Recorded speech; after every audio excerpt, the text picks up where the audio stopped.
Hello. हाँ hello चांद बाबू, हाँ क्या हाल है? हाँ, अल्लाह का शुक्र है। अच्छा आप नानपाड़े में रहते हो ना? हाँ। तो अरशदान तो जानते हो? नहीं नहीं अरशदान तो नहीं जानते हो? नहीं भैया, एक एक आदमी है व्हाट्सएप पे, उसने डीपी तो लगा रखी है, अरशद रजा। हाँ अरशद लगा नानपाड़ा। हाँ, लेकिन अब पता नहीं भाई अरशद रजा कहाँ पे रहता है, कहाँ रहता है, हमको नहीं जिसने मालूम। अभी अब्बू की धुलाई की थी।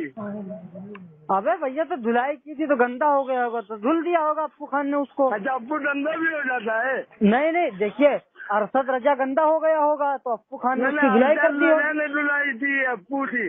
नहीं नहीं, हाँ, अब्बू पे थोड़ा अरशद रजा गंदा फिल्म हो गया फिसर था। का सुनिए मैल सुनिए, जम एक गया था मिनट एक तो मिनट। उसको। असल में नानपारे में बारिश हो रही थी तो अरशद रजा गिर गया था, तो अप्पू खान ने जो है उसकी कायदे से धुलाई कर दी। ठीक है।